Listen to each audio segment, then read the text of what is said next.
তুষার ভাইয়ের কথা শুনলাম আমরা একটু কামাল ভাইয়ের কথা শুনি। কামাল ভাই, ইলেকশন কবে হবে বলে আপনার মনে হচ্ছে? না, কবে হবে এটা বলা কঠিন, এটা বলা অসম্ভব। কারণ এই সরকারের সঙ্গে যারা আছেন তারা এক একজন এক এক কথা বলেন, অথবা সরকারের যারা সুবিধাভোগী আছেন তারা আরো অনেক কিছু বলেন, তারা অনেক ইউটোপীয় নানা রকম থিওরি দেন। এটা একটা বিষয়। কিন্তু আমি মনে করি নির্বাচন এই বছরের ডিসেম্বরের মধ্যে হওয়া উচিত এবং হওয়া সম্ভব। কিন্তু তারা অনেকে অনেক কিছু বলবেন। একটা জিনিস কি, আপনার একটা কথা ভেবে দেখেন, আমার মনে হয় বাংলাদেশের স্বাধীনতার পরে এ পর্যন্ত এই যাবৎকালে ডক্টর ইউনূসের সরকার হলো সবচেয়ে ভাগ্যবান সরকার, যে সরকার দেশের মাঠে থাকা সকল রাজনৈতিক দলের নিঃশর্ত সমর্থন পেয়েছেন। এরকম এর আগে কোনো সরকার পায় নাই। এমনকি স্বাধীনতার পর বঙ্গবন্ধু সরকারও কিন্তু পায় নাই। উনি সরকার চালানোর কয়েকদিনের মধ্যে জাসদ দোর্দণ্ড প্রতাপে কিন্তু ওনার বিরোধিতা করেছে। এরকম একটা সমর্থন পাওয়ার কারণে ওনাদের পক্ষ থেকে অথবা ওনাদের যারা নাকি সুবিধাভোগী আছে, ওনাদের যারা চামচামি করেন, তারা নানাভাবে নানা ধরনের কাজ করতেছেন এবং সোশ্যাল মিডিয়ার মাধ্যমে এক ধরনের প্রচারণা চালাচ্ছেন। কেউ বলছেন যে 3 বছর, কেউ বলছেন যে না 29 সাল পর্যন্ত, কেউ বলছেন 5 বছর। আবার ওনাদের একজন আপনার দার্শনিক আছেন যিনি বলছেন যে না একটা জাতীয় সরকার হবে, সেখানে ডক্টর ইউনূস প্রধান উপদেষ্টা হবে এবং উপপ্রধান উপদেষ্টা হবে তারেক রহমান। এই ধরনের নানা ধরনের কিন্তু মানে আপনার পারমুটেশন কম্বিনেশন এখন আমরা দেখতে পাচ্ছি। বাট আলটিমেটলি জিনিসটা হলো যে এই যে প্রথমে যে কথাটা বললাম যে সবগুলি পলিটিক্যাল পার্টি এই সরকারকে সাপোর্ট দিচ্ছে, যদি সাপোর্ট না দেয় তাহলে কি হবে? একটা চাপ তৈরি হবে। এই চাপ সামাল দেওয়ার ক্ষমতা ইউনূস সরকারের নাই, একদমই নাই। কাজে যদি আমি বললাম তো আগামী সপ্তাহে যদি তারেক রহমান এসে বলে যে আমি ইলেকশন চাই এবং ডিসেম্বরের মধ্যে চাই, যদি বলে, আপনি নিশ্চিত থাকেন ইলেকশন ডিসেম্বরে হবে। কারণ ডক্টর ইউনূস ওই রিস্কে যাবে না, তার পক্ষে এই চাপ সামাল দেওয়া সম্ভব না। এখন অনেক পলিটিক্যাল পার্টি অনেক রকম কাহিনী করতেছে, যার যার স্বার্থ আছে। কেউ কেউ ভাবতেছে আমি আর কয়েকটা দিন সময় পেলে গুছাই নিতে পারবো। তবে আমার ধারণা এনসিপি মনে হয় আর ভাবে না। এনসিপি মনে বুঝে গেছে যে আর অনন্তকাল সময় দিলে যতই সময় বেশি পাবে ততই তারা ক্ষুদ্র থেকে ক্ষুদ্রতর হবে, ওই হোমিওপ্যাথি ডোজের মতো। হ্যাঁ, ওটাতে কোনো কাজ হবে বলে আমার কাছে মনে হয় না। এনসিপির আশা আকাঙ্ক্ষা মোটামুটি এখন শেষ। এখন জামাত হয়তো ভাবতে পারে যে আর একটু সময় পারলে আর একটু গোছাবো, কিন্তু তাতেও কিছু হবে বলে আমার কাছে মনে হয় না। আমি জানি না কি হবে তাদের পলিটিক্যাল ইকুয়েশন কার কি। তবে আমি এটুকু মনে করি যদি পলিটিক্যাল পার্টিগুলো চাপ দেয়, এই সরকারের পক্ষে ইলেকশন ডিসেম্বরের থেকে মানে বিলম্বিত করার কোনো সুযোগই নাই। আমি কামাল ভাইয়ের সাথে আমি একমত যে পলিটিক্যাল পার্টিগুলো যদি চাপ সৃষ্টি করে তাহলে ডিসেম্বরেতে ইলেকশন দিতে হবে। এবং ডক্টর ইউনূসও আসলে ডিসেম্বর ইলেকশন দেওয়ার ব্যাপারে একাধিকবার বলেছেন। বড়জোর তিনি নানা কারণে সেটাকে একটু বাড়ি হাতে সময় রেখেছেন কিন্তু পলিটিক্যাল পার্টি। কিন্তু আমরা কিন্তু দেখছি যে পলিটিক্যাল পার্টিগুলি কিন্তু সেই অর্থে চাপ সৃষ্টি করতেছে না। পলিটিক্যাল পার্টির মধ্যে সেই চাপ কিন্তু নাই। সেটাকে আমরা বাদ করে রেখে আমি একই প্রশ্ন আবার আপনাদের দুজনকে করতে চাই। এবার কামাল ভাই আপনি যদি একটু সংক্ষেপে বলেন, তুষার ভাই আপনার পরে একটু বলবেন। সেটা হচ্ছে যে আমরা দেখেছি যে আমরা সবাই এস্টাবলিশমেন্টকে একটু কোশ্চেন করতে চাই, যে সরকার তাকে কোশ্চেন করতে চাই, কিন্তু ফ্যাক্ট রিমেন্স এবার রমজান মাসে দ্রব্যমূল্য, বিদ্যুৎ পরিস্থিতি, ঈদযাত্রা এসব বিষয়ে অন্তর্বর্তী সরকার মোটামুটি ভালোভাবে সামাল দিতে পারায় এবং চুরি ডাকাতি ছিনতাই কিছুটা নিয়ন্ত্রণে আসায় দেশের রেমিটেন্স প্রবাহ বাড়ায় এবং বিভিন্ন ধরনের সম্মেলন, নানা ধরনের আন্তর্জাতিক পর্যায়ে বাংলাদেশের নানা পরিস্থিতি, এসব বিষয় মিলে জনগণের বড় একটি অংশ অ্যাপারেন্টলি ডক্টর ইউনূস সরকারের প্রতি আস্থা ফিরে পেয়েছে বলে নানাভাবে মনে হচ্ছে। আমার যারা বিএনপি বা জামায়াত যে করেন যেসব পরিচিতরা, নেতৃবৃন্দরা, তারাও অনেকে বলছেন ডক্টর ইউনূসের প্রতি এই দেশের মানুষের কিছুটা আস্থা বেড়েছে, অ্যাপ্রুভাল রেটিং অনেক বেড়েছে বলে মনে হচ্ছে। এমনকি এনসিপির নেতাও পরিণত হয়েছেন ডক্টর ইউনূস। মানে এনসিপির নেতা হিসাবে কিন্তু এখন আর নাহিদের নাম আমরা শুনি না, ডক্টর ইউনূসের নামই আমরা বেশি শুনি। ডক্টর ইউনূস মানে নিজেকে একটি নেতা হিসাবে, শাসক হিসাবে প্রতিষ্ঠিত করতে পেরেছেন বলে মনে হয়। সেই ক্ষেত্রে ইলেকশন যদি পরে হয়, ডক্টর ইউনূস সরকার যদি একটু বেশি সময় থাকে, তাহলে কি অসুবিধা? আমরা কেন বিএনপিকে নিয়ে আসার জন্য এত অস্থির হয়ে উঠেছি, বা যারা নির্বাচন করে আসবে তাদের জন্য অস্থির হয়ে উঠেছে? সরি, প্রশ্নটা লম্বা হয়ে গেল, আমি আর কথা বলছি না। কামাল ভাইকে শুনে আমরা তুষার ভাইকে শুনবো। না, এখানে একটা কথা আমি বলি আপনাকে, ডক্টর ইউনূস ভালো করছেন কি মন্দ করছেন এটা তো আমার দেখার বিষয় না রে ভাই।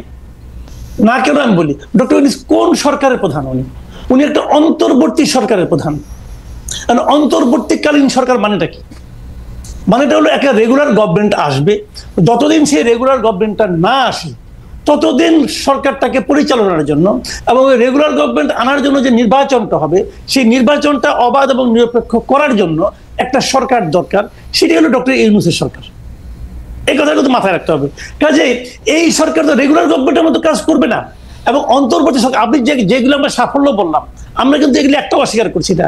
রমজানের শাকসবজির দাম কম ছিল, কোনো সন্দেহ নাই। চালের দাম কি কম ছিল? তেলের দাম কি কম ছিল? ছিল না। এখন আপনি বলবেন যে চাল তেল নিয়ে কিন্তু কামাল ভাই গত রমজানে সবকিছুর দামই বেশি ছিল, চালের দামও বেশি ছিল, শাকসবজির দামও বেশি ছিল, এবার শাকসবজির দাম কম, এটা আমাদের জন্য একটা রিলিফ না? রিলিফ, অবশ্যই রিলিফ, আমি অস্বীকার করছি না। রমজান তো শেষ, এখন কি হচ্ছে শুনেন, আমার কাছে ওই দিন এক ভদ্রলোক 3টা রিসিপ্ট পাঠিয়েছে, 3টা রিসিপ্ট। একটা রিসিপ্ট সে মোহাম্মদপুরের একটা দোকান থেকে, মায়ের দোয়া নামে একটা চাউলের দোকান, সেই দোকান থেকে সে জানুয়ারি মাসের 3 তারিখে 25 কেজি চাউলের এক বস্তা চাউল কিনছে 1740 টাকা দিয়ে। সেই একই দোকান থেকে সেই একই চাল, একই পরিমাণ চাল উনি ফেব্রুয়ারি মাসের 1 তারিখে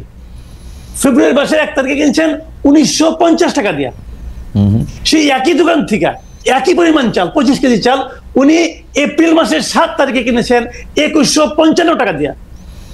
কথাটা খেয়াল করেন, 4 মাসের ব্যবধানে চাউলের দাম 1700 থেকে 2100 টাকা হয়ে গেছে, কিন্তু একই দোকানে একই জায়গায়। কাজে এটা হলো রিয়েলিটি।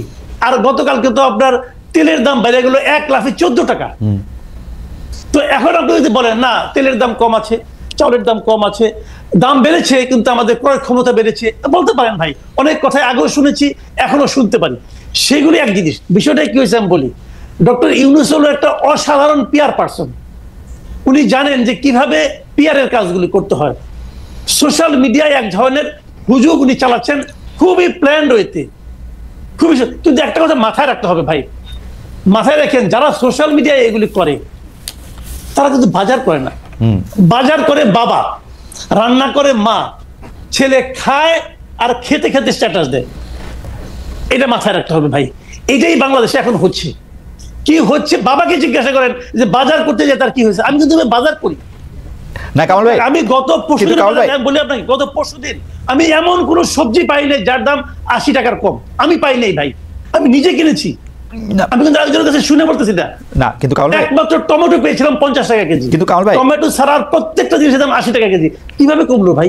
কিন্তু কামাল ভাই বলেন কিভাবে কমলো? না না ঠিক আছে, কিন্তু কামাল ভাই আমি আপনি দুজনই, আপনি আমার থেকে অনেকখানি বড়, কিন্তু আমরা আসলে এই সরকারগুলিকে খেয়াল করি। তো এই আওয়ামী লীগ সরকার, তার আগে যখন বিএনপি সরকার ছিল, তাদের যে মানে তৃণমূল পর্যায়ে তাদের যে বাহিনী আছে, সেটা ছাত্রদের হোক, যুবদের হোক, এটা হোক, তাদের একটা বড় চাঁদাবাজি এবং পাওয়ার এক্সারসাইজ করার একটা সিন্ডিকেট আছে। আমাকে আমার একজন গ্রামীণ বন্ধু ফোন করে সেদিন বলেছিলেন যে তোমরা তো গ্রামে আসো না, তোমরা বুঝবা না যে আমরা তো এই চাঁদাবাজি থেকে এখন মুক্ত আসি। এখন তো কেউ আমাকে এসে দলের মানে উনি হ্যাডাম শব্দটা ব্যবহার করছেন, সেটা দেখাচ্ছে না, সমন্বয়কদের ওই গ্রাসরুট লেভেলে এরকম দল নাই। তো এইটা তাদের জন্য একটা স্বস্তির। এইটা আমরা কেমনে বুঝবো? আমরা শুধু তথাকথিত নির্বাচন এর নাম দিয়ে এটাকে আমরা আসলে না, আমি আপনার সঙ্গে কিন্তু একদম দ্বিমত করছি না। ওই পর্যায়ের এই ছুটকা ফাটকা চাঁদাবাজি এখন আসলে ওইভাবে নাই। ঢাকার রাস্তাতেও এই ফুটপাতের বাদামওয়ালাকেও কিন্তু প্রতিদিন 100 টাকা করে চাঁদা দিতে হতো আগে, যে নাকি চীনা বাদাম বিক্রি করে। ওইটা এখন নাই, আমি নিজে চেক করে দেখেছি, ওইগুলি নাই। এটা হলো একটা পজিটিভ দিক। কিন্তু একটা কথা আপনাকে মাথায় রাখতে হবে, সেই জিনিসটা হলো আমি কিন্তু বাংলাদেশে ডক্টর ইউনূস সরকারকে হাসিনা সরকারের সঙ্গে তুলনা করবো না। হাসিনা সরকার তো আমার কল্পনার চেয়েও খারাপ সরকার ছিল। তাদের দৌরাত্ম্য, তাদের দাপট, তাদের অনিয়ম, দুর্নীতি, এটার সঙ্গে আমি কোনো সরকারকে তুলনা করবো না। সেটা এক জিনিস। ওইখান থেকে আমরা মুক্তি পেয়েছি। মুক্তি পাওয়া মানে এইটা এখন যে পেয়েছি, এটাই যে আমাদের প্রাপ্তি, এটাই যে আমাদের প্রত্যাশা, তা কিন্তু নয়। আমরা একটা নিয়মতান্ত্রিক সরকার চাই। কেন চাই সেটা আমি বলি। আপনি যতক্ষণ পর্যন্ত আপনাকে রেগুলার পলিটিক্যাল গভর্নমেন্ট না আসবে, ততক্ষণ পর্যন্ত এই দেশে কোনো বিনিয়োগ আসবে না। আপনি সিঙ্গাপুর থেকে স্মার্ট লোক নিয়ে আসেন আর 41,000 উপরে থেকে ঝাঁপ দেওয়া লোক নিয়ে আসেন, ভাই কোনো লাভ হবে না। উনি ওই মানে একটা অনুষ্ঠানে পরিচালনা করবেন, টুকটাক ইংরেজি বলবেন, হয়ে গেল। স্মার্টলি হাঁটবেন, হয়ে গেল। বিনিয়োগ আসবে না ভাই। পলিটিক্যাল গভর্নমেন্ট ছাড়া রেগুলার গভর্নমেন্ট যারা বিনিয়োগ করবে তারা কিসের উপর ভরসা করে করবে না। কাজে আপনি সেই জন্য আপনার এখানে একটা রেগুলার পলিটিক্যাল গভর্নমেন্ট আসতে হবে। কথা বলছি, ডক্টর ইউনূস যদি ভালো হয় উনি এই ক্যাবিনেট দিয়ে ইলেকশন করুক না, অসুবিধাটা কি আছে? আচ্ছা, আরেকটা কথা, সেটা হলো এই ইলেকশন এদের প্রতি সাধারণ মানুষের ম্যান্ডেট আছে কিনা তারও তো একটু প্রমাণ হওয়া দরকার আছে। আপনি তো গাইড জোরে বলতেছেন জুলাই অভ্যুত্থান, আপনি গাইড জোরে বলতেছেন। কে নিয়োগ করছে? ডক্টর ইউনূস তো নিজেই বলছে তাকে নিয়োগ করছে ছাত্ররা। এখন কই? ছাত্ররা মিটিং রাখলে তো 100 লোক হয় না। তাহলে ওরা নিয়োগ করতে হয় তো শুয়ে পড়ছে, এটা কয়ে তো লাভ নেই ভাই। ওকে, কারণ ভাই আমি আপনার কাছে আসবো। আমি এই প্রশ্ন নিয়ে তুষারের কাছে একটু জানতে চাইবো যে তুষার ভাই আপনি কি মনে করছেন? সবজির দাম কম কিংবা বাজারে কিছু জিনিসপত্রের দাম গ্রহণীয় পর্যায়ে থাকাটা আসলে যতখানি না এই সরকারের কৃতিত্ব, তার চাইতে এটা হচ্ছে একটা আলামত আওয়ামী লীগ সরকারের দুর্নীতির। এই যে সিন্ডিকেট, জিনিসপত্রের দাম বাড়িয়ে মুনাফা করা, চাঁদাবাজি করা রাস্তার উপরে, এই জিনিসগুলো নাই। কারণ যারা এগুলি করতো তারা পালিয়ে গিয়েছে অথবা তারা গা ঢাকা দিয়েছে। ফলে এই যে জিনিসপত্রের দাম কমে এসেছে, এটা বরং প্রমাণ করেছে যে আওয়ামী লীগ কত দুর্নীতি করতো এবং কত খারাপ একটা সরকার ছিল। ফলে এই কৃতিত্বটা কেমন, এটা হচ্ছে এরকম যে আপনার শরীরে একটা রোগ জীবাণু ছিল, রোগ জীবাণুটা বের হয়ে যাওয়াতে আপনার নর্মাল টেম্পারেচার ফেরত এসেছে, কিন্তু আপনার পাশে যিনি বসেছিলেন তিনি কৃতিত্ব নেওয়ার চেষ্টা করছেন যে এই যে আপনার নর্মাল টেম্পারেচারে ফেরত এসেছেন আপনি, এটার জন্য উনি দায়ী। আসলে ওই শরীর থেকে জীবাণু পালিয়ে যাওয়ার কারণে এটা ঘটেছে। এটা হচ্ছে আমার ব্যক্তিগত অ্যানালিসিস। কিন্তু আমি মাসুদ কামাল ভাইয়ের সাথে একমত, চালের দাম কমে নাই। আমি নিজে যেহেতু চাল কিনি আমি দেখেছি চালের দাম বেড়েছে, তেলের দাম বেড়েছে, আরো নিত্য প্রয়োজনীয় বহু কিছুর দাম বেড়েছে। এইবার কেন জানি বাংলাদেশের মানুষ খেজুর নিয়ে কোনো শব্দ করে নাই, খেজুরের দাম বেড়েছে, ছোলার দাম বেড়েছে। ফলে ইফতারের পণ্য নিয়ে এবার আমি দেখলাম যে খুব একটা মানুষ শব্দ করে নাই। আমি বুঝলাম যে বাংলাদেশের মানুষের সবচেয়ে প্রিয় ইফতার হচ্ছে বেগুনি। বেগুনের দাম কম ছিল, বেগুনের দাম কম থাকায় অন্যান্য ইফতারের পণ্যের যে দাম বেড়েছে সেটা তারা হিসাবে নেয় নাই। ডালের দাম বাড়তি, ভালো ডালের দাম কিন্তু অনেক বেশি। এইবার কি খেসারির ডালের পেঁয়াজও খেয়েছে কিনা সবাই আমি জানি না। ফলে আমি বলবো যে সবকিছুর দাম কমেছে ঢালাও ভাবে, কথাটা ঠিক না। তবে শীতের সবজি এবং যে সবজিগুলি সবুজ সবজি, এই সবজির দাম একটা দীর্ঘ সময় কম ছিল, এটা সত্যি কথা। তবে এর কৃতিত্ব হচ্ছে যতখানি এই সরকারের, তার চেয়ে বেশি কৃতিত্ব হচ্ছে পালিয়ে যাওয়া আওয়ামী লীগের চাঁদাবাজদের, সিন্ডিকেট যারা চালাতো তাদের। এইবার অন্য বিষয়টাতে আসি, সেটি হচ্ছে যে আমরা আসলে জুলাই বিপ্লবের যে চেতনার কথাটা শুনি, সেই জুলাই বিপ্লবের চেতনার বৃহত্তর একটি জায়গায় তো ছিল গণতন্ত্র। অগণতান্ত্রিক একটি সমাজ তো কোনোভাবেই বৈষম্যহীনতার দিকে যেতে পারে না। যে সমাজে মানুষ ভোট দেয় না এবং নিজের মানুষকে নির্বাচিত করে তার ভবিষ্যৎ নির্মাণের দায়িত্ব দেয় না, বিশেষ করে দেশের আইন প্রণয়ন যদি করে অনির্বাচিত মানুষেরা, তবে এটা পরিপূর্ণভাবে জুলাই চেতনার বিপরীত। জুলাই চেতনার আরেকটি বড় বিষয় হচ্ছে এক ধরনের বৈষম্যহীন নিয়োগ এবং বৈষম্যহীন ব্যবস্থা কায়েম করা। আমরা দেখেছি ঢালাওভাবে তদবির চলছে। স্বাস্থ্য খাতের কথা আমি বলতে পারি সরাসরি, কেননা এই বিষয়ে আমার কাছে অনেক বেশি ইনফরমেশন আছে। স্বাস্থ্য খাতে বিনিয়োগ এবং নিয়োগ দুই জায়গাতেই বাণিজ্য চলছে। আপনি দেখবেন যে হঠাৎ করে একজন লোক এসে বলেছেন যে 26,000 কোটি টাকা তিনি স্বাস্থ্য খাতে বিনিয়োগ করবেন। আমরা আবিষ্কার করলাম তিনি আসলে যুক্তরাষ্ট্রে মামলা খাওয়া একজন ব্যক্তি। আবার স্বাস্থ্য খাতে যে নিয়োগ বা বদলি চলছে, সেইখানে আমরা দেখলাম যে এসেনশিয়াল ড্রাগস থেকে অতিরিক্ত জনবল আছে এই অজুহাত দিয়ে লোকজনকে ছাঁটাই করা হয়েছে, অথচ কোনো ধরনের নিয়মতান্ত্রিক নিয়োগ প্রক্রিয়া ছাড়াই সেইখানে জনবল নিয়োগ করা হয়েছে। আমরা ওয়াসাতে একই অভিযোগ দেখেছি এবং স্বাস্থ্য খাতে আমরা প্রচুর বদলি বাণিজ্য হতে দেখছি, যেখানে প্রচুর মানুষকে বদলি করা হচ্ছে এবং তার কিছুদিন পরে সেই বদলি ক্যান্সেল করা হচ্ছে। বদলি যদি যৌক্তিক হয়ে থাকে তাহলে কেন কয়েক মাসের মধ্যে সেই বদলি বাতিল করতে হবে? ফলে এক ধরনের সন্দেহজনক তৎপরতা আমরা প্রশাসনের মধ্যে লক্ষ্য করছি। প্রশাসনে আপনারা নিশ্চয়ই দেখেছেন যে ডিসি নিয়োগ থেকে শুরু করে নানান বিষয়ে এক ধরনের অভিযোগ শুরু থেকে উঠেছিল, যার কোনো যৌক্তিক ব্যাখ্যা এখনো পর্যন্ত এই সরকার দিতে পারেন নাই। সর্বশেষে তারা যে সরকারকে স্বৈরাচারী বলেন, যে আওয়ামী লীগকে তারা বলেন যে গণশত্রু কিংবা একেবারে জনগণের বিরোধী, জনবিরোধী, সেই আওয়ামী লীগের রেখে যাওয়া একটি কালাকানুন, যেটা আওয়ামী লীগেররাও কালাকানুন মনে করেন, সেটা দিয়ে মেঘনা আলম নামে একজনকে তারা গ্রেপ্তার করেছেন। তার মানে কালাকানুনগুলি তারা আবার নতুন ভাবে প্রয়োগ করতে শুরু করেছে। ফলে এই যে এক ধরনের আচরণ আমরা লক্ষ্য করছি, এই আচরণ কিন্তু জুলাই বিপ্লবের যে মূল চেতনা, যে চেতনার কারণে বাংলাদেশের আপামর জনসাধারণ রাস্তায় নেমে এসেছিল, যে কারণে অভিভাবকরা ছাত্রছাত্রীদের পাশে এসে, তাদের সন্তানদের পাশে এসে রাস্তায় নেমে গিয়েছিলেন, যে কারণে রিকশাওয়ালা মুটে মজুর রাস্তায় চলে এসেছিলেন, সেই কারণটা আসলে কি ছিল? সেই কারণটাকে এই ছিল যে জুলাই বিপ্লবের পরে একটি সরকার আসবেন এবং সেই সরকারের ভেতরের লোকেরা কিছুদিন পর পর বলতে থাকবেন এই সরকার বারবার দরকার, এই সরকার 5 বছর থাকুক। 5 বছর যদি অনির্বাচিত একটি সরকারই থাকবে, তবে সেই সরকার কি করে জুলাই চেতনার বিষয়টিকে আপহোল্ড করে? কারণ জুলাই চেতনার একটি বড় বিষয় হচ্ছে স্বৈরাচারী শাসক, অগণতান্ত্রিক শাসক, ভোট কারচুপির শাসককে তাড়িয়ে দেওয়া। ভোট কারচুপির শাসককে, ভোট না হওয়াকে যেখানে আমরা ঘৃণা করেছি, সেইখানে আমরা কি করে বলি যে ভোট ছাড়াই আমরা একটি সরকারকে 5 বছর দেখতে চাই? এবং আপনি আরেকটি বিষয় আমি একটু যুক্ত করে দিই, শুধু এক লাইন, সেটি হচ্ছে যে কেন আমি মনে করি যে ডিসেম্বরের মধ্যে নির্বাচন হবে না। কারণ ডিসেম্বরের মধ্যে নির্বাচন হলে কয়েকবার এডিট করে একটি ফেসবুক সাইটে, যেখানে রেগুলার চিফ অ্যাডভাইজারের বিভিন্ন ঘোষণা এসে থাকে, সেখানে কয়েকবার এডিট করে এটাকে 6 মাস বাড়িয়ে দেওয়ার প্রক্রিয়া করার কোনো প্রয়োজন ছিল না। যদি ডিসেম্বরে নির্বাচন হবে এটা তারা রেখে দিতেই পারতেন। তারা বিশ্বাস করেন না যে তারা নির্বাচন ডিসেম্বরের মধ্যে দিতে পারবেন, এবং সেই কারণে আমি মনে করি যে এই বছর ডিসেম্বরের মধ্যে কোনোভাবেই নির্বাচন হবে না। তুষার ভাই, আমার কাছে মনে হয় সেই প্রক্রিয়াগত একটি প্রশ্ন তো রয়েই গেছে, কিন্তু আমার কাছে মনে হয় ডক্টর ইউনূস যেহেতু ইনি দীর্ঘদিন এনজিও করেছেন, তিনি আসলে লিড টাইমটার বাইরে একটা ছায়া লিড টাইম রাখতে চান। কারণ তিনি মনে করেন যে তার কথা তিনি যদি ডিসেম্বরের পর এটা না দিতে পারেন, এটা যদি জানুয়ারির প্রথম সপ্তাহেও যায়, তাইলেও তিনি কথা না রাখার দায় উনি ডেলিভারেবলসটা এরকমই রাখতে চান, এটা আমার মনে হয়।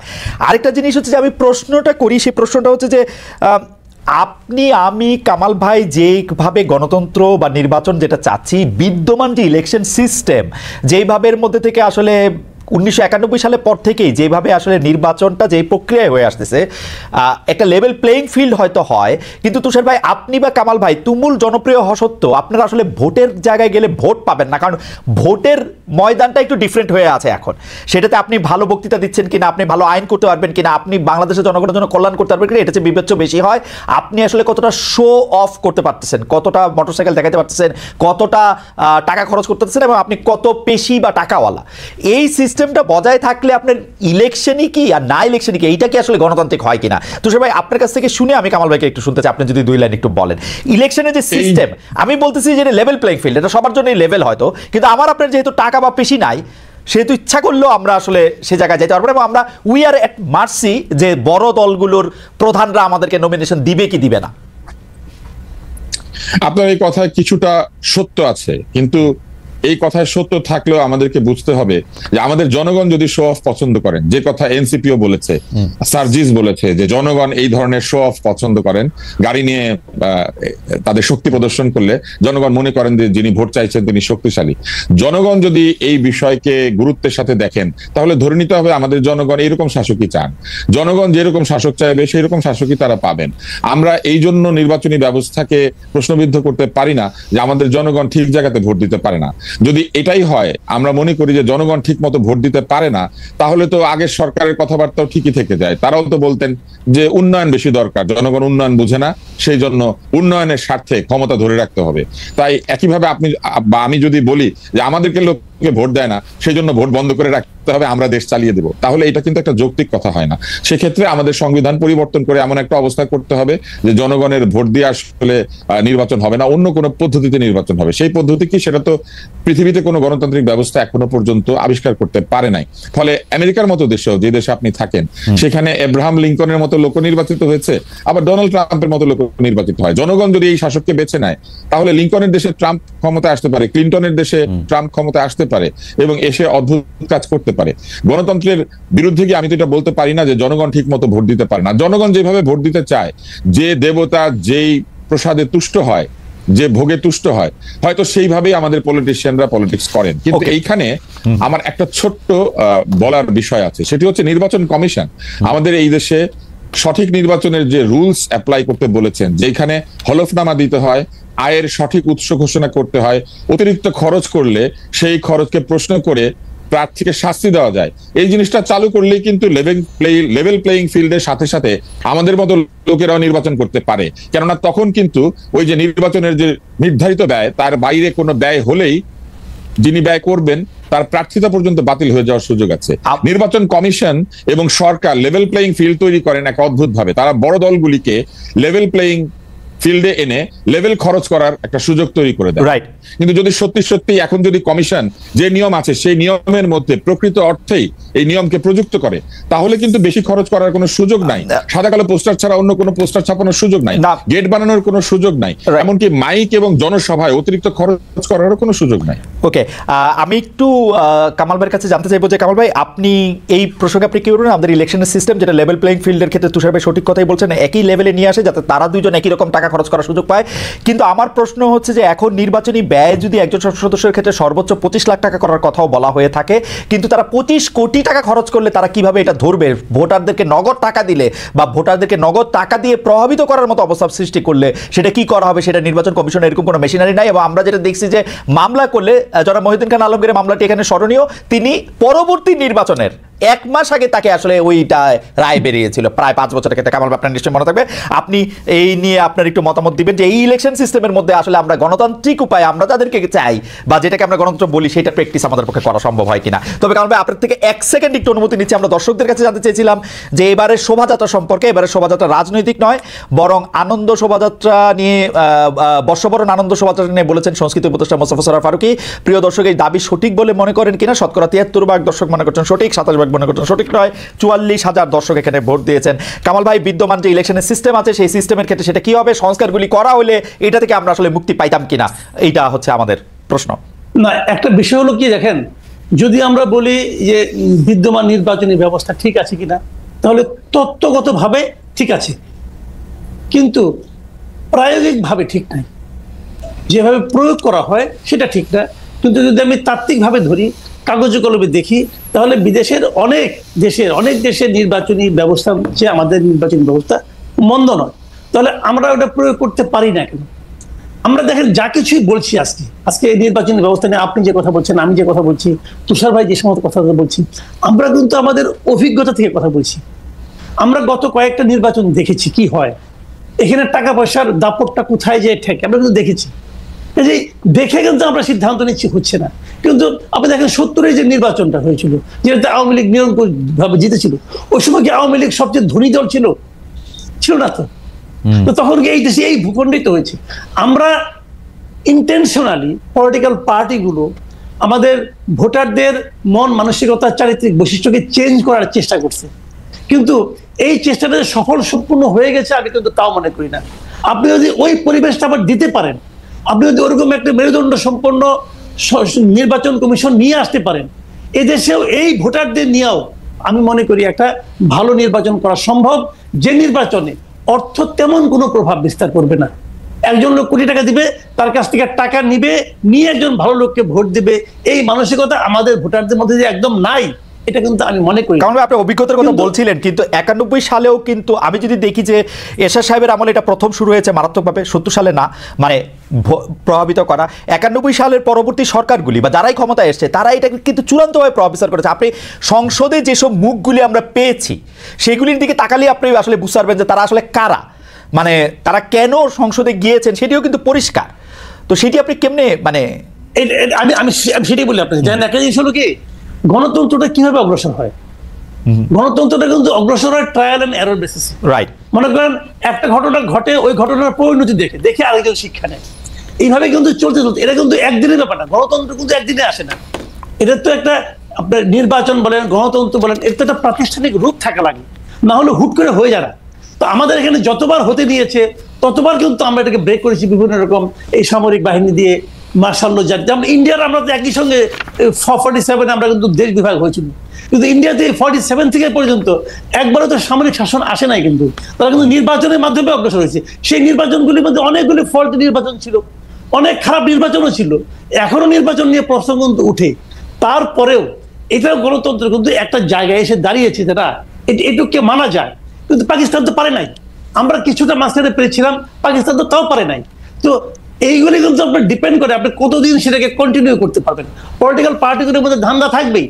2000 মানে আমরা যেটাকে 111-এর কথা বলি 2007-এর পরে, সেই 111 কিন্তু দেখেন যদি 111-এর সময় না আসতো, ওইটা কিন্তু না আসলে কি হতো, 22শে জানুয়ারি যে নির্বাচনটা হওয়ার কথা ছিল 2007-এ, ওটা কিন্তু 2014-রই একটা কিন্তু রেপ্লিকা ছিল, কিন্তু ওইটার আদলেই কিন্তু 2014-তে হয়েছে। সব আমার থাকবে, আমরা ঠিকঠাক করে নেব, আমরা প্রধান উপদেষ্টা বানাবো, অমুক তমুক করবো। এইটা হলো কি পলিটিক্যাল পার্টিগুলির মধ্যে সেই চারিত্রিক একটা এক ধরনের আপনার বৈশিষ্ট্য তাদের মধ্যে তৈরি হয়েছিল। কিন্তু আমি মনে করি যেটা 24-এর ঘটনায় আমি মনে করি আমাদের চেঞ্জ হওয়া, নতুন কিছু পাওয়ার একটা বাস্তবতা তৈরি হয়েছে। এখন যারাই স্বৈরাচারী হতে চাইবে তাদের মাথার মধ্যে কিন্তু 24-এর যে পরিণতি, এরকম পরিণতি তো এর আগে হয় নাই। 24-এর যে পরিণতি, শাসকের যে নির্মম যে মানে পরাজয় এবং পলায়ন এবং পরিদস্ত হওয়ার যে ঘটনা, এরকম ঘটনা কিন্তু অতীতে কখনোই হয় নাই। এরশাদ দেখেন স্বৈরাচারী ছিল, তারও পতন ঘটছিল, কিন্তু উনি কিন্তু ইলেকশন করতে পেরেছেন জেলখানা থেকেও, পেরেছেন তো। কিন্তু এখন কি হচ্ছে, এখন যে বাস্তবতাটা, এরা তো ইলেকশন করতে দিলেও আসতে পারবে না, অবস্থা এমন দাঁড়িয়েছে। মানুষের যে ক্ষোভ, এই ক্ষোভটা দেখে কিন্তু আমি মনে করি আগামীতে শিক্ষা নেওয়ার বিষয় আছে। কিন্তু তার পরিবর্তে আপনি যদি জনগণের হাতে যদি আপনার বেছে নেওয়ার ক্ষমতাটা না দেন, তার যে অধিকার, এটা তো অধিকার হবে আমার। আপনি যারা বলতেছেন যে ইউনূসকে 5 বছর রাখতে হবে, ওনারা ওনাদের ভালোবাসা থেকে বলতেছেন, ওনাদের ভালোবাসাকে আমি অনার করি, কিন্তু পাশাপাশি আমি ওনাদেরকে বলবো যে আপনি কি সবার কাছে জিজ্ঞাসা করছেন? না। সবার মতামত দিচ্ছেন না। সবার মতামত যখন নিতে পারবেন সেটাকে আমি ডেমোক্রেসি বলতে Absolutely. আপনি আজকে ইউনূসকে বলবেন, আমি একটা কথা বলে শেষ করি, হ্যাঁ। আজকে আপনি ইউনূসকে ভালো বলতেছেন, আচ্ছা কালকে যদি ইউনূস মারা যায় তখন আপনি কি করবেন? তখন আপনি আরেকজন ইউনূসকে কোথায় পাবেন? পাবেন তো না। সেক্ষেত্রে আপনাকে কি করতে হবে? আপনাকে একটা সিস্টেম ক্রিয়েট করতে হবে। আপনার সংস্কারের কথা বলেন যে একটা সিস্টেম ক্রিয়েট করবেন, আপনারা নিজেরাই তো সিস্টেম ভাঙার চেষ্টা করতেছেন যে ওনাকে রাখতে হবে। কেন? ওনার যদি জনগণের সমর্থন থাকে তাহলে উনি তো একটা পার্টির সঙ্গে আছেন অথবা পরোক্ষভাবে আছেন, উনি প্রকাশ্যে চলে আসেন, ওই পার্টির নেতৃত্ব দেন, ইলেকশন করেন। যদি জনগণ আপনাকে চায় আপনি নির্বাচিত হবেন। ওনার তো টাকার অভাব নাই, 666 কোটি টাকা তো কয়েকদিন আগে মাফ করে নিছেন, টাকার তো অভাব নাই রে ভাই, ওই টাকা দিয়ে ইলেকশন করেন না, অসুবিধা কি? কামাল ভাই, আপনি এই প্রসঙ্গটা নানা সময় তুলেছেন তুষার ভাইও, সেই জন্য এই প্রসঙ্গে আমি কথা বলতে চাই যে 24-এর পরবর্তী, বিশেষ করে এই যে জুলাই আন্দোলনের পরবর্তী সময় আমরা একটা নতুন বন্দোবস্ত চেয়েছিলাম, নতুন সিস্টেম চেয়েছিলাম, আমাদের আশা সাংঘাতিকভাবে ভঙ্গ হয়েছে। কিন্তু আমরা যে 24-এর পরবর্তী বা জুলাই স্পিরিটটার প্রকাশ যে আমরা দেখতে চেয়েছিলাম, সেইটা অনুবাদের দায় বা এক্সিকিউশনের দায় আমরা শুধু এই সরকারকে বা এই যে এখন যে নতুন রাজনৈতিক দলটি তৈরি হয়েছে সেই নতুন রাজনৈতিক দলটির উপরেই দিয়েছি কিনা, মানে আমরা কি পরিবর্তিত হয়েছি? তুষার ভাই থেকে জানতে চাইবো, তারপরে কামাল ভাইয়ের কাছে আসবো যে তুষার ভাই আমরা কি বদলেছি? ধরা যাক এই আন্দোলনটা তো আমাদের সবারই আন্দোলন ছিল, আমরা তো চাই নাই যে এতদিন ধরে একটা অগণতান্ত্রিক সরকার ক্ষমতার মধ্যে থাকুক, নির্বাচনের নামে প্রহসন করে যারা ক্ষমতার মধ্যে থেকে আছে তাদেরকে আমরা তাড়িয়েছি ঠিকই, কিন্তু নতুন রাজনৈতিক বন্দোবস্ত আমরা চেয়েছি কেবলমাত্র সরকারের কাছ থেকে, কেবলমাত্র এই বৈষম্য বিরোধী ছাত্র আন্দোলনের কাছ থেকে। এটা আমাদের ঠিক হয়েছে কিনা, আমরা নিজেরা বদলেছি কিনা তুষার ভাই? কারণ আমি আসলে গণমাধ্যমে কোনো বদল দেখি না, নামগুলির বদল ছাড়া বেশিরভাগ ক্ষেত্রেই। আমি আসলে রাজনৈতিক যে কালচার সেটিতে বদল দেখি না।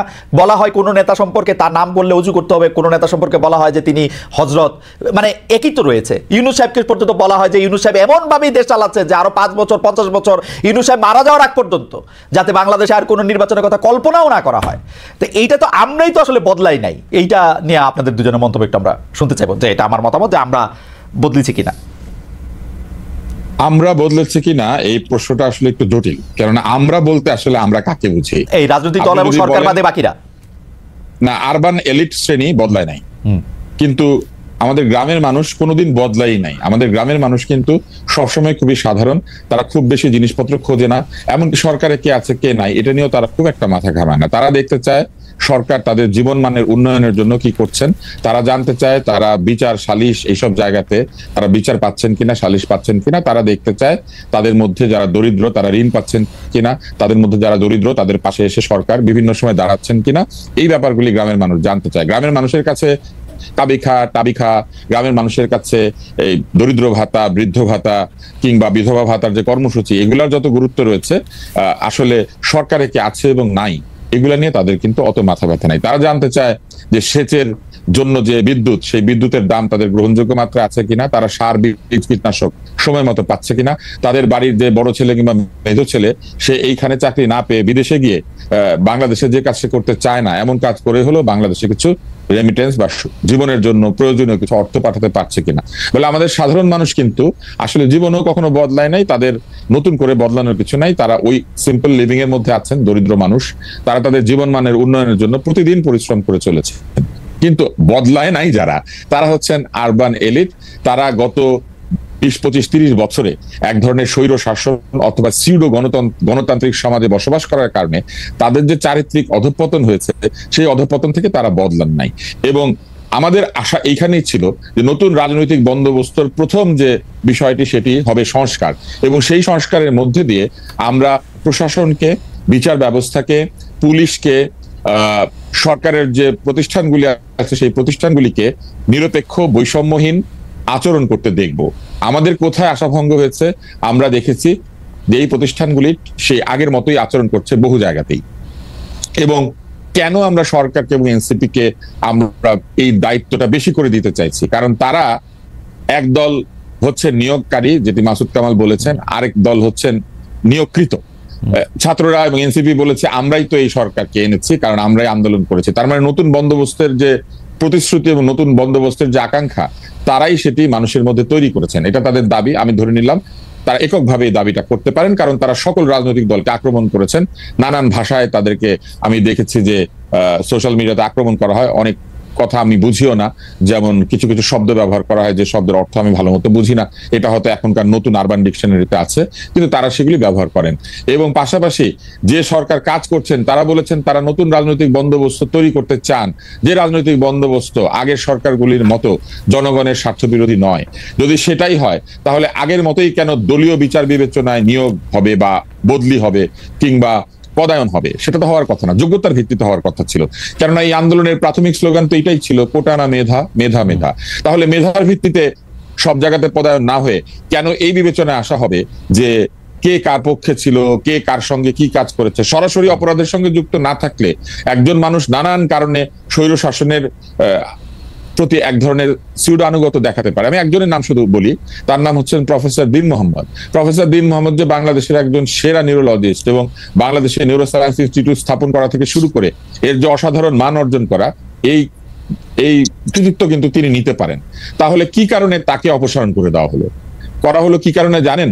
সরকার জোরপূর্বক কিছু চিকিৎসককে নিয়ে শহীদ মিনারের সামনে দাঁড় করিয়ে দিয়েছিলেন। ওই সমাবেশে উপস্থিত না থাকলে তাদের চাকরি সেই দিনই চলে যেত, আর ওইখানে উপস্থিত থাকার কারণে তাদের চাকরি বাকরি বা তাদের পদ তারা হারিয়েছেন 1 মাস 2 মাসের মধ্যে। তাহলে ঘটনাটা কি হলো? আগের সরকার জোর করে ভয় দেখিয়ে তাদেরকে নিয়ে গিয়েছিল যে আমার পক্ষে কথা বলতে হবে, না বললে চাকরি নাই। এই সরকার তাদের চাকরি নট করে দিয়েছে, কারণ ওই সময় তারা এই আন্দোলনের পক্ষে কথা বলেন নাই। কিন্তু সমস্ত লোক আন্দোলনের পক্ষে কথা বলতে পারবে, বাংলাদেশের সমস্ত লোক। এইটা কিন্তু খুবই ইন্টারেস্টিং তুষার ভাই। আমি এই প্রসঙ্গটা একটু তুলতে চাই আপনাকে একটু এটা করে, যে আপনি খেয়াল করেছেন যে বর্তমান যে সেনাপ্রধান ছিলেন তিনি তো 5 আগস্টের আগ পর্যন্ত উনি লয়াল ছিলেন to Sheikh Hasina like anything. উনি ভিতরে ভিতরে কি করছেন না করছেন তা তো আমরা কেউ জানি না। বাংলাদেশের এরকম অনেক সচিব থাকতে পারেন। আপনি ডাক্তার দীন মোহাম্মদের কথা বললেন, আমি আমার ভাই টাবলু ভাই ডাক্তার আজিজের কথা বলতেছিলেন যে তাকে এমপি বানানো হয়েছে। তারা ভিতরে ভিতরে কি করছেন, তারা ভিতরে ভিতরে কি করছেন আমরা তো জানি না। আজিজ ভাই ঘটনাটা বলতে পারি। জি, টাবলু ভাই হচ্ছেন আমার ঢাকা মেডিকেলের আমার সিনিয়র। আমাকে উনি 1 বছর আইসক্রিম খাইয়েছেন এই আশায় যে আমি তার রাজনৈতিক দলে যোগ দিব। এতই উনি একজন, হ্যাঁ উনি খুবই একজন মানে সজ্জন মানুষ। ওনার ভেসপার পেছনে চড়ে আমি ঘুরেছি। জীবনে কোনোদিন উনি কোন রুষ্টতা কিংবা রাগ আমার প্রতি পোষণ করেন নাই। উল্টো তিনি একটা ছোট্ট একটা ভুল করেছিলেন, একটা সেই সময় আমাকে একটা পুরস্কার দেন নাই। উনি এটার জন্য আমাকে অন্তত 10-12 বার সরি বলেছেন যে ওই সময় আসলে বয়স কম ছিল তো স্যার, এই জন্য আমি তোমাকে এটা দিতে পারি না। এবং সেই কারণে আমার ধারণা যে এখনো উনি আমার খোঁজ খবর নেন রেগুলার। এখন টাবলু ভাই কি করেছেন? টাবলু ভাই আজিজ ভাইয়ের জন্য একটু তদবির করেছেন। কার কাছে করেছেন? একজন যে দাবি করে যে সে হচ্ছে সমন্বয়ক। এখন সেই ছেলেটি কি করেছে? তাকে রেকর্ড করেছে এবং সেটি ছেড়ে দিয়েছে। এখন আমি আজিজ ভাই সম্পর্কে বলি। আজিজ ভাই কিন্তু বাংলাদেশের একজন নামকরা পেডিয়াট্রিক সার্জন এবং তিনি অসংখ্য ডাক্তারদেরকে পড়িয়েছেন। এবং তিনি যেখানে তিনি আটক হয়েছেন যে মামলাটি, সেইটি কতখানি সঠিক এটা নিয়ে প্রশ্ন আছে। হাইকোর্ট যেখানে আজিজ ভাইকে জামিন দিয়েছে সেইখানে জেল গেটে তাকে ধরে নিয়ে আবার তাকে বন্দী করতে বাধ্য করাটা কিন্তু আমি মনে করি যে হাইকোর্টের জামিনের প্রতি এক ধরনের অবমাননা দেখানো। হাইকোর্ট যাকে মনে করেছে যে তাকে মুক্ত করা যেতে পারে জামিনে মুক্ত হওয়া মানে কিন্তু দোষমুক্ত হওয়া না, তাকে জামিনে শুধু ছেড়ে দেওয়া হয়েছে। মনে করা হয়েছে যে তিনি বের হলে পরে তিনি বহু শিশুর অপারেশন করতে পারবেন, বহু রোগীর চিকিৎসা দিতে পারবেন, এবং তিনি কিন্তু অসৎ উপায় থেকে অর্জন করা টাকা পয়সা দিয়ে রাজনীতি করেন নাই, এই গ্যারান্টি আমি দিতে পারি। সব লোক তো আর খারাপ ছিল না। বহু লোক এমপি হতে চায়, বহু লোকের জীবনে স্বপ্ন থাকে, রাজনীতি করেছে, রাজনীতির একটা জায়গাতে গিয়ে পৌঁছতে চায়। যেমন আমাদের মান্নান সাহেব যিনি পরিকল্পনা মন্ত্রী ছিলেন, কিংবা সাবের হোসেন চৌধুরী, কই তারা তো জামিনে মুক্ত হয়ে বাইরে আছেন। কেন আছেন? কারণ এরকম বহু লোক তারা রাজনৈতিক কারণে তারা মানুষের ভালো করার জন্য রাজনীতি করে। এখন আজিজ ভাইকে যেভাবে ধরে নিয়ে আবার ঢুকিয়ে দেওয়া হলো, এটা তো সেই স্বৈরাচারী কায়দা, এটা তো সেই একই রকম স্বৈরাচারী কায়দা এবং একই রকম অত্যাচার, যে অত্যাচারের বিপরীতে সরকার কাজ করবে বলে আমার মনে করেছে। আমার মনে তুষার আপনার বক্তব্য ক্লিয়ার। আমরা পরবর্তী প্রসঙ্গে যাবো। আপনি কি শেষ করবেন তাহলে? আমরা একটু হ্যাঁ, আমি এখানেই শেষ করি। তাহলে কি ঘটেছে জানেন? আমাদের আশাহত হওয়ার জায়গা এইটাই। আমরা তো এনসিপির কাছ থেকে এইটাই আশা করেছিলাম যে তারা এই সব ক্ষেত্রে বলবেন যে তারা এই ধরনের কাজের বিরুদ্ধে, তারা বলবেন তারা যে নয়া রাজনৈতিক বন্দোবস্ত চাচ্ছেন সেই বন্দোবস্তের বিপরীতে যেই কাজ করুক, সে যদি ইউনূস সাহেব করেন, সেটা যদি তার প্রেস সচিব কোনো কথা বলেন উল্টাপাল্টা, যে কোনো উপদেষ্টা যদি বলেন, অথবা সরকারের কোনো একটি প্রতিষ্ঠান বা অঙ্গ যদি নতুন রাজনৈতিক বন্দোবস্তের বিপরীতে তাদের আচরণ দেখায়, তাহলে সেই সমালোচনা করাই তো নতুন রাজনৈতিক বন্দোবস্ত। আমরা মন খুলে সমালোচনা করতে পারি নাই, অনেকেই, আমি করেছি কিন্তু অনেকেই করে নাই। কেন? আয়না ঘরের ভয়ে। এই সরকার তো আয়না ঘর নাই, তাহলে মানুষ কেন নির্ভয় সমালোচনা করতে পারবে না? সমালোচনা করলেই কেন বলা হবে যে তারা আগের সরকারের পক্ষে, না, তারা দোষর। কিন্তু তুষার ভাই, এটা তো নতুন রাজনৈতিক কিন্তু বন্দোবস্ত তুষার ভাই, না। এই সরকারের সময় তো শুধু এটা বলা হইতেছে, আপনারা তো দুজন বাংলাদেশি আছেন, আপনাদের আসলে আয়নাঘরের ভয় বা অন্য কোনো ভয় ভীতির সম্মুখীন হইতে হইতেছে না। কামাল ভাইকে ওই কথা অনেকে বলতেছেন আমাদের দর্শকদের মধ্যে, যে কামাল ভাইকে তো আসলে মানে এই কথা বলার জন্য এবং সাংঘাতিক বিরুদ্ধাচরণ করার জন্য আসলে কোনো ধরনের হুমকি ধাপকে এর মধ্যে দিয়ে যেতে হচ্ছে না। কিন্তু কামাল ভাই, আমরা একটু আপনার কাছ থেকে এটিও জানতে চাইবো, আপনি যে প্রসঙ্গে আমরা কথা বলছিলাম, শুধু আমরা একটু অ্যাড করি যে আমাদের কাছে কিন্তু মনে হচ্ছে যে সব দিক থেকেই বিএনপি, যেহেতু যদি এখন নির্বাচন হয় ধারণা করে না হয় যে বিএনপি ক্ষমতায় আসবে,